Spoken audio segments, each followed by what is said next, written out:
Hello everyone and welcome back to Lace's Dungeon. Today's story is about a player that spent months bullying and gaslighting the OP. A fellow player spent months bullying and gaslighting me until we had to cancel the entire campaign. This one is mega long as it involves a Discord-based D&D campaign that had consequences that spilled over into my everyday life for weeks to come. So be warned that this is more about the player outside of the campaign rather than in session. A while ago, I decided to set up a new D&D campaign involving myself and some friends, as this was a mid-lockdown and my regular campaigns were all on hold. I have a modest amount of social media followers, and since this campaign was going to be virtual, I reached out to a few of my online friends and followers to join, as well as one of my closest friends at the time. Let's call him Xander. All in all, the party was myself, my best friend Xander, the DM, the problem player in question, who I'll be referring to as Zoe, and 2 other party members. It should be noted that all of us were under 18 at the time, with the exception of Zoe, who is 4 years older than me, the second oldest party member. I was super excited to play, especially as Zoe was an internet friend who I had been slowly losing touch with, and I wanted to rekindle our friendship. As well as this, it was something that Xander and I had in common, and our friendship was a little rocky at the time, so it was nice to have something to do along with them. We were planning character creation, and most of us were playing good or neutral aligned characters, except Zoe and Xander, who had decided to play neutral and lawful evil respectively. And due to their characters having similar alignments, they decided they would make characters who already knew each other. Now, realistically, playing a character whose alignment is at odds with most of the rest of the party is doable, but not really ideal anyway. But we were mostly experienced players and let it slide. Getting towards the start of the campaign, we all put a lot of work into our characters and their backstory.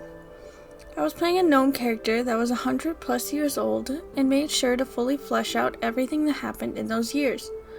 Arguably going overboard. Sorry for that essay, DM. A few core parts of my character to note. 1. She had to spend 30 years in a cult that preached the importance of nature, and thus harming the natural world went against her very core principles. 2. She had definite attachment issues, and tended to try and avoid getting too close with people. As a result, she is very touch-averse and preferred to handle her emotions by herself, rather than working through these with other people. Around this time, I was also chatting more and more to Zoe, who as an adult was super friendly and supportive at the time. I was able to give a bit of a perspective on some of the things I was struggling with. In particular, my issues with Xander, feeling our friendship wasn't as important to them as it was to me, and generally being on different pages with the friendship. It was something I had been worrying about for a while, but Zoe was the first person I voiced it to, and they were super cool about it. Anyway, enough background. Finally, we started the campaign, and things seemed to be going smoothly. Zoe and Xander's characters were a bit closed off from the rest of the group as a result of their alignments, preferring to stick together, but this was something we all knew would fade fairly quickly as the party got closer, so nobody minded too much. Zoe's character was usually the spearhead of this, persuading Xander's character to go off with theirs rather than staying within the group, and this kinda continued for a few sessions. Around this time, Zoe and Xander started to get pretty close themselves, hanging out one-on-one over Discord calls and things, which stung slightly considering my own issues with mine and Xander's friendship, but they both assured me they were just working on character backstories and things like that. But we would also hang out as a party outside of sessions, often playing Minecraft. Most of the group was in the habit of dropping random hints about their characters' backstories, but it was all in good fun, and nobody seemed to mind too much. However, over time, Zoe started to get irritated by this, until they snapped at me over it when we were messaging one-on-one. They told me that it was annoying and that I was ruining their fun. I told them it was unfair since they were the one that initiated the backstory topic. and pushed it into my character's backstory, to which they told me that I was throwing guilt at them and trying to manipulate them, which is ironic. I blew this off, but made a mental note to stop dropping backstory hints in front of them, as it didn't seem fair if they weren't a fan. However, they continued dropping backstory hints both in and outside of session, which was pretty frustrating. A while later, I got into an argument with the DM over something silly. I said that the US states weren't equivalent to a country. It was that minute of a disagreement, which led to the DM and Zoe and another player all arguing against me until I had to leave the call, feeling overwhelmed by this 3 versus 1 debate. The next day, Zoe left a message in the chat, saying that they can't handle any more discourse or argument for the time being, and that for them, the fun level had dropped very low. This was all fine, and I was glad they were making their boundaries clear. I wasn't worried until they added an extra line at the end. Feel no need to respond to this, especially if you feel like arguing with me. Thanks. As a chronic overthinker, this sent my mind racing, as it seemed very targeted towards me, so I messaged Xander to ask their opinion. They said no. Absolutely, it was not passive-aggressive towards me. They were just stressed, and when I messaged Zoe, they also denied it. This was when it really started. Zoe and Xander seemed to be hanging out all the time, with Xander several times hanging up on me to go and talk to Zoe. They didn't tell me, of course, but Zoe had an insidious habit of sending pictures of their FaceTime screen to the group chat whenever they were on a call, which made it very evident. Having discussed my insecurities about this with Zoe before, it seemed very pointed to broadcast their new super close friendship with Xander. The passive-aggressive comments also started rolling in, whether in session or out. My character was a doer, and since Zoe and Xander's characters tended to wander off, my character would not often interact with Zoe's. Every time my character was the local point of a scene, Zoe would make a point of checking their phone and not paying attention, often messaging other players silly messages in a group chat while I was doing something. They would also make comments about the way I did things and role-playing things, which was just uncalled for. Repeatedly, I brought this up to Xander, and repeatedly they denied it was happening. The constant gaslighting made me doubt myself and feel increasingly secure. Luckily, I had another friend outside the group who reassured me I wasn't going crazy and they were being mean. A key moment in the campaign involved fighting an owl bear. Long combat short, my character tried intensely to resolve the situation without harming the creature. See core character parts. While Zoe and Xander's characters simply hit it until it died, which is fair, that is how combat in 5e is engineered. However, my character didn't cope with this well, and had to contemplate whether or not to stay with a party that clearly didn't share her values. I decided out of session that she would come to her own conclusion that she would stay, but didn't communicate this. So a few other characters attempted to persuade her to stay, which, obviously, she did. This was when things started to go downhill rapidly. In a fun outside-of-game poll, my character was voted most likely to think she's the main character, which again, I laughed off as a joke. However, soon when speaking to Zoe, they brought up how my style of role-playing was too main character-y, and I decided I needed to change it. And they were annoyed that I hadn't listened, despite this only having been mentioned to me as a joke. And thus I found out that Zoe, Xander, and the DM all had a private group chat in which they discussed my character numerous times, much of which was not particularly kind. In the next session, party tension occurred. After my character stepped away from Xander's character, still not feeling at ease with them after killing the owlbear, another party member rolled intimidation on mine and Xander's characters, to intimidate them into resolving their issues. They rolled at nat 20. My 3-1 gnome character rolled a 6, and therefore cried, being yelled at by someone double her size. When this didn't work, the character picked mine up. They did roll for this, but my gnome had a strength of 6, so it was pretty much guaranteed success. And shouted in her face would only upset her more. They put her down, and another character tried to hug her to comfort her, which I had made clear numerous times in the campaign my character didn't like. Then Zoe said, my character isn't going to do anything because he doesn't really care, to which I responded, good, because that would probably upset her more. Zoe takes this opportunity to double back on her words, actively saying, well, he is going to do something then, intentionally metagaming so as to upset my character more, shouting at my character that it wasn't all about her and she had to pull herself together. Scared, my character drew her sword. Things got very heated very fast, until the DM called it to a halt.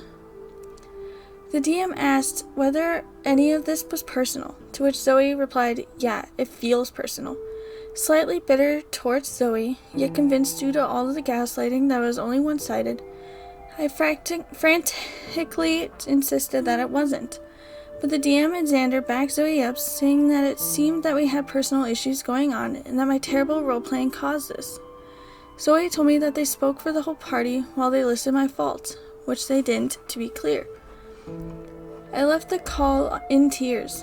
The DM, Xander, and Zoe remained on the call for 4 more hours after that. This caused a bit of a rift in the party, where there was a clear tension between myself, Zoe, and Xander, with the DM and other players trying to stay out of it, despite the DM having somewhat picked a side. Eventually, I got a chance to talk to Zoe, who apologized for being immature and raising their voice. Reminder, Zoe was a full-grown adult, and I was not. Finally admitting that they had been being passive-aggressive and intentionally mean. They promised to stop saying nasty things about me behind my back if we both worked on communication with the party and each other. Xander eventually messaged to ask about my side of the story, but they didn't want to hear me out, and instead just kept asserting the plethora of things I had supposedly done wrong, and why it wasn't Zoe's fault.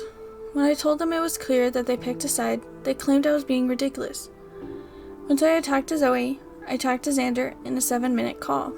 In this time, they listed a bunch of reasons why I had changed for the worst. It was selfish and annoying, and well, you get the gist.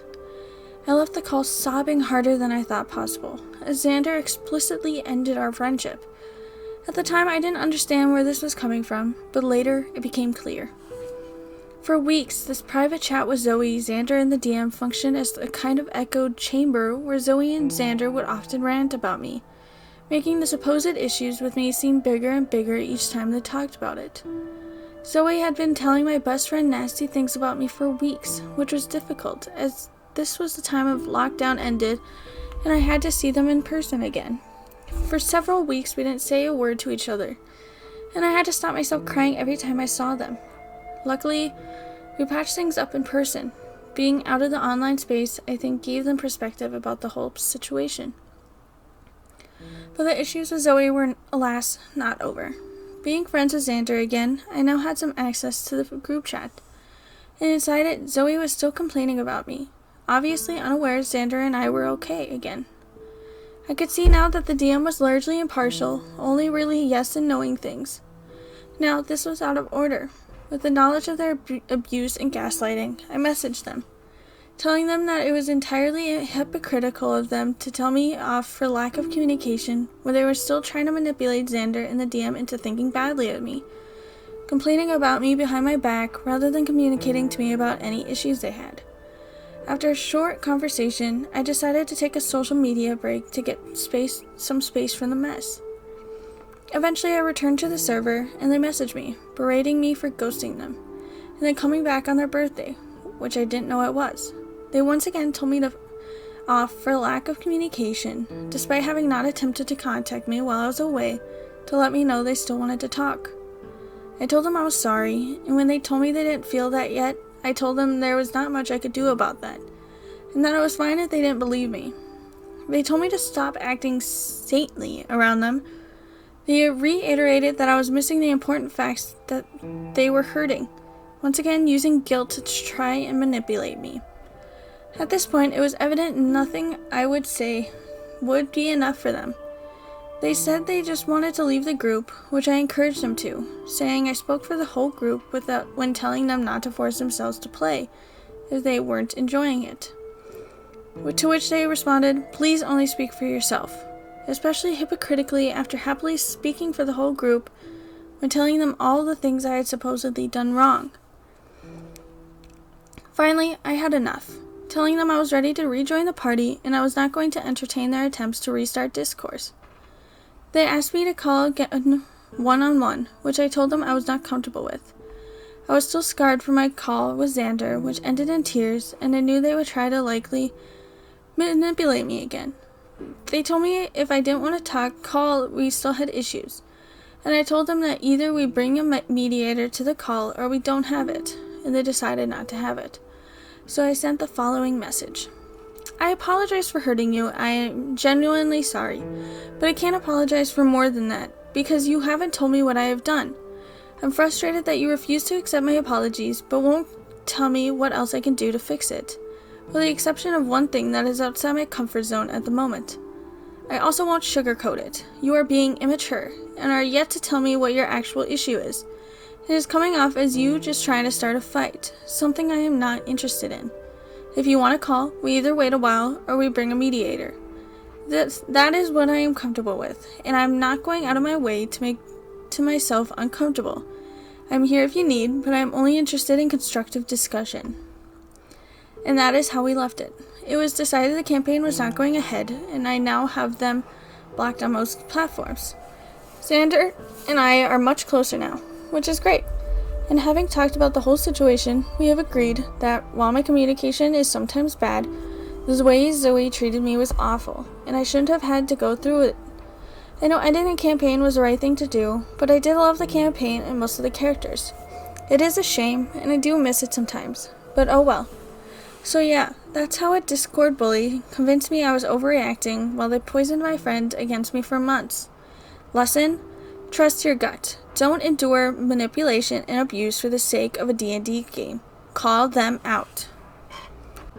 This whole thing was the OP trying to get closer to their friends, and it seemed to all be blowing up in their face, in a way that wasn't their fault.